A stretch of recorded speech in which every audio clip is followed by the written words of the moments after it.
në këtë rast kemi konflikt të vërtet, në qoftë se gjykojmë në këtë mënyrë, ku Elisa Spiropali kërkon Bashkinë e Tiranës dhe nga ana tjetër Edi Rama kërkon që të lërë në Bashkinë e Tiranës një njeri të besuar, pra si Gerda Manastiliu, e cila nuk ka ambicje apo të kërkojë një karrierë politike të mëtejshme për postin e kryeministrit. Dhe në këtë rast është Elisa Spiropali, e cila shikon përtej pjesës partijake dhe kërkon postin qoftë kryetarës bashkisë nëse do të garonte për zgjedhjet e ardhshme dhe qoftë ato të kryeministrit. Sepse është parë historikisht që kush kalon nga Bashkia e Tiranës synon postin e kryeministrit, gjë të cilën synonte edhe Erion Veliaj, por u bë kurban tashmë nga Edi Rama. Në këtë rast, Elisa Spiropali sa gjasa ka që të bëhet kurban pa shkuar ke Bashkia e Tiranës? Synon të marri Partinë Socialiste duke marrë Bashkinë e Tiranës, jo kryeministrinë, sepse shiko se si është situata tani në Partinë Socialiste. Nuk jemi më në pozitat e mëparshme të vitet mëparshme që atëherë ka patur një kulturë morale ku Partia Socialiste në atë kohë ka qenë e moralit për shkak se ti e shikoje se si dikush që ishte në pozita të ndryshme mund të jepte dorëheqjen dhe të largonte nga pozitat e tij, por sot Partia Socialiste sa më shumë o çuna burgaxhi, aq më shumë jemi të krenuar për arritjet tona. Por shkojmë pak më tutje dhe themi diçka tjetër. Sigurisht në Partinë Socialiste do ta kesh konfliktin. Pra, unë nuk flas për një konflikt i cili është një konflikt i pastisur. Është një konflikt i stisur, i cili sigurisht që në përmbajtjen e vet ka edhe atë që ne themi vazhdimisht realitetin. Pse? Sepse përballen interesat, fërkohen dhe përplasen gjithmonë patjetër konvështrime të ndryshme për sa i përket qëndrueshmërinë në politikë, sepse politika mund të jetë një profesion për ata të cilët janë pa profesion, por e vërteta është një fushë betejë e cila të jep shumë, do thosha, gjëra interesante për sa i përket vazhdimësimin në politikë dhe sidomos ku ke të bësh me dy parti të mëdha politike, Partinë Socialiste dhe Partinë Demokratike, ku të gjithë konkurrojnë për një karrike. Nga ana tjetër, duhet keni parasysh që zonja Spiropali nuk është një individ i cili në Partinë Socialiste është vendosur që do të largohet nga politika sepse zoti Rama do ta vendosë të largohej nga politika. Por ajo duhet patjetër të tregoj prezencën e saj, leadershipin e saj, që në çdo moment të mundshëm, zoti Rama kur të jetë i rrezikuar nga faktorë të tjerë të cilët vetë ai ka lejuar, po për shkak se nuk ka kuptuar se si duhet i kishte parandaluar, por i ka lejuar ato me vullnetin e tij të gjitha pasojat që të vinë, sigurisht që ju duhet keni parasysh që zonja Spiropali është personi i cili thotë, përderisa zonjën Balluku e kam të proceduar dhe kam të pandehur, ajo nuk do të vinë në asnjë moment të më cënoj mua interesat e mia për shkak se unë kam qenë korrekte me ligjin. Ka problem me syrin. Pra në një farë mënyre Edi Rama po krijon hapësirë për t'i lënë Partinë Socialiste një rrugë besuar si Elisa Spiropali. Edhe njëherë Edi Rama nuk i lën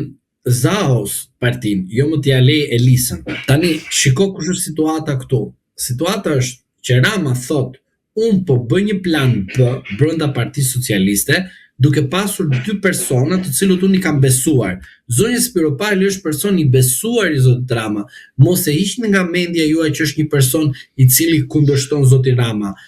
Zonja Spiropali në momentin kur do të shikoj që zoti Rama i ka bërë dosin në SPAK, me shumë vonesë do kuptoj që po në të vërtet unë pas kam qenë personi që Rama ka dashur të më largoj dhe të më përjashtoj përfundimisht në Partinë Socialiste duke përdorur drejtsinë e tij. Po ky është një moment tjetër, nuk futemi në këtë situatë sot. Po këtu jemi që në Partinë Socialiste kemi rastin Braçe, kemi rastin Spiropali. Rasti Spiropali kërkon vëmendje maksimale. Pse? Sepse zonja Spiropali ka pasur vazhdimisht konflikte me zotin Rama dhe ata i kanë zgjidhur konfliktet e tyre. Dhe në momenti kur ajo do të vendosi që kush duhet të fitojë, sepse Spiropali vendos kush do të fitojë me betejën me Edi Ramën. Ne di pse vendos Spiropali, sepse zonja Manastiliu është shumë e dobët politikisht. zonja Manastriliu është për këtë rast. Për shembull, bëj 1 2 3 4, ekzekutoj 1 3 4 gjëra, mbaroj punë. Zonja Spiro Pali ka qasje tjetër në raport me institucion që ajo mban. Në rast do shikosh, ajo kur futet në një institucion duket ndryshe, mban tjetër qendrim, pra e kthen rotacionin ashtu siç do, ndërsa tek zonja Manastriliu është një person i cili Rama e vendos aty që mos të rrezikohet nesër karrikja e Ramës kur do të jetë kryetari i Partisë Socialiste dhe pas ikjes nga pushteti të Partisë Socialiste, sepse Partia Socialiste një ditë do të ikë nga pushteti dhe ajo është e sigurt, por puna është se si do ikë nga pushteti Partia Socialiste, a do të ikë natën, a do të ikë ditën. Dhe e them me plot seriozitet këtë gjë dhe mund të krenohen edhe me militantët e Partisë Socialiste, por është më e bukur ta shikojnë se si përfundojnë njerëz që janë më shumë në pushtet dhe duhet ta provojnë edhe këtë fakt. Është shumë e rëndësishme ta provosh këtë fakt, se si Partia Socialiste pas ikjes nga pushteti do shkërmoqet totalisht dhe nuk do të ketë njeri që të dali ballë dhe të thotë Ramës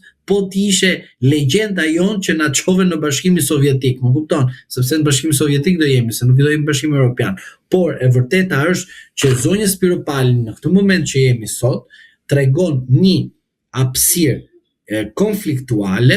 e cila është studimore, është thithse për sa i përket pjesës së konflikteve, por e vërteta është në momentin e dur, ajo o do bëj pakt me Edi Ramën dhe do të shkojë drejt Bashkisë së Tiranës, o Edi Rama në fund fare do bëj pakt me të dhe paralelisht do ta promovoj aty ku mendon Edi Rama, po paralelisht do të bëj gati dhe një dosje penale për te ose për të afërmit e saj, që në fund fare ta shkërmoqi dhe ta zhduki nga Partia Socialiste, sepse manuali 1144 e vijim nuk ka ndalesë, sepse Partia Socialiste është e frymëzuar se si gropën ja bën njerëzit e saj që kënaqen nga pushteti absolut.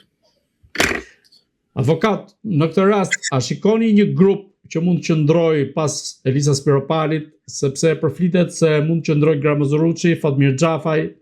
dhe element tjerë të fuqishëm të cilët duket se janë pak kënaqur ndaj Edi Ramës, edhe pse nuk e kanë shprehur në publik, por në heshtje dhe në bisedat mes tyre thuhet që e shfaqin këtë pakënaqësi. Grupi në Partinë Socialiste kërkoi ndjes në rast se do të zhgënjej, por grupet në Partinë Socialiste janë dy, pushteti dhe Leku.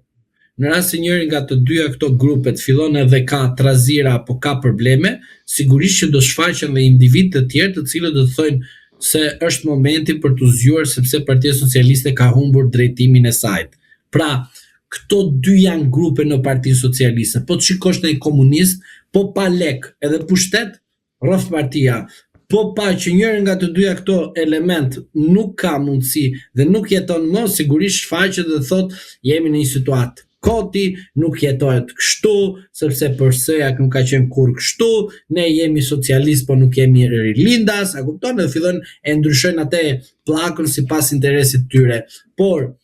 nuk ka grupe tjera në Partinë Socialiste përveç dy grupe, pushteti dhe paraja. Jam i bindur që këto të dyja në Partinë Socialiste ka ardhur momenti që nuk janë ashtu siç ka qenë përpara, pjesërisht po dihet që çdo gjë ka konsumin e vet, ka kurbën e vet, dhe shkon deri atje ku duhet shkoj, pastaj kthehet edhe bie në kurrizat atyre që kanë bërë veprime të palishme dhe të mbrojtur politikisht. Prandaj them të vetme grupe që shfaqen në Partinë Socialiste janë këto dy grupe. Tani, a janë grupe të tjera me emërtime, Xhafa, Ruçi e të tjerë në Partinë Socialiste, aty kanë qenë dhe janë, sigurisht që janë në një situatë jo të mirë për veten e tyre, por rasti Spiropali është një frymëzim tokëzimi ose një frymëzim kundërshtimi ndaj ato çfarë zoti Rama po bën brenda Partisë Socialiste, po ju ta keni kështu të sigurt që diçka po i bëhet zotit Rama brenda Partisë Socialiste dhe zoti Rama do ta kuptoj në momentin e fundit, po do të jetë momenti i fundit që nuk ka shpëtim për të. A mendoni se Belinda Balluku dhe Elisa Spiropali po zhvillojnë mes tyre një lloj betejë të heshtur, pra në këtë rast a është Belinda Balluku rivalja më e madhe brenda Partisë Socialiste e Elisa Spiropalit? Unë nuk e mendoj më shpesh zonjën Balluku, sepse ne këtu e kemi diskutuar që ajo s'na ka dëgjuar dhe vazhdoi duke bërë veprime të cilët nuk përbëjnë politike, po janë veprime të cilët kuptojnë porosia ekzekutohet dhe mbaroi situata. Unë mendoj se zonja Balluku politikisht është djegur, të jem realist. Atë shpëton vetëm një pafajësi në rast se do të marri, po duke ditur se dosjet janë qepur në forma të tilla që nuk kuptojnë gjithmonë përfshirjen e saj në veprimtari jo të lishme, sipas kuadrit të drejtësisë së Partisë Socialiste, që zoti Rama është krenuar me spakun e Partisë Socialiste dhe me drejtësinë e Partisë Socialiste. Pra, zonja Balluku duhet kuptoj që hetimi ndaj saj nuk vjen nga një drejtësi e paanshme, pavarur dhe i treti gjykon e ton, pastron, verifikon, gjen të dhëna dhe në fund fare aksion për të kapur palishmërinë. Ky është një mashtrim që i bëhet politikës shqiptare nëpërmjet veprimeve të ndryshme që bëjnë disa analistë mashtrues që më kanë mashtruar gjithë kësaj kohë popullin shqiptar, por besoj që pas kanë mashtruar edhe zonjën Balluku, por e vërteta është që zonja Balluku duhet të kesh parasysh që procedimi penal ndaj teje është i frymëzuar politikisht nga zoti Rama. Unë nuk e them këtë gjë sepse nuk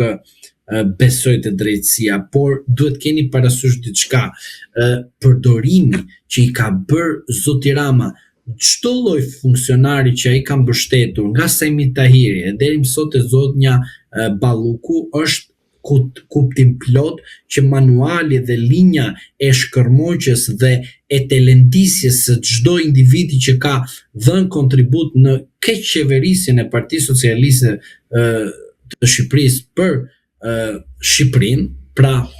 këtu duhet të kuptojmë që zonja Balluku politikisht nuk mund të qëndroj më, pavarësisht se dikush mund të shpresoj për një drejtësi të pavarur të paanshme, por e vërteta është që për mua zonja Balluku në rast se merr një pafajësi nga drejtësia e Partisë Socialiste, për një pafajësi nga Partia Socialiste për nga drejtësia e partisë, sigurisht që ajo mund të rrezikojë karriken e zotit Rama, se mund t'i mbajë zotit Rama ndonjë A4 që nuk ja ka mbajtur spaku sepse është e zotit Rama, por e vërteta është që në rast se zonja Balluku kalon betejën gjyqësore, që unë shikoj të pamundur, por e kalon edhe bën një luftë të fortë duke fituar pafajësinë e saj, dyshoj, mendoj se do të kemi një rotacion shumë të madh brenda Partisë Socialiste dhe faktorë të cilët janë sot në Partinë Socialiste do të pësojnë një goditje të madhe dhe në fund fare zonja Balluku do të tregoj në rast se fiton pafajësinë nga drejtësia e Partisë Socialiste se si kjo situatë që ndodhi edhe me të ka ndodhur edhe me gjyshin e saj Beqir Ballukun. Do jetë një luftë shumë e madhe, një betejë shumë e madhe që duke shpresuar që ajo do të arrijë, por besoj se faktorë të tjerë do ndërhyjnë shpejt duke na bërë modele të ndryshme që përsëri zonja Balluku do jetë përsëri në telashe për heqjen e imunitetit.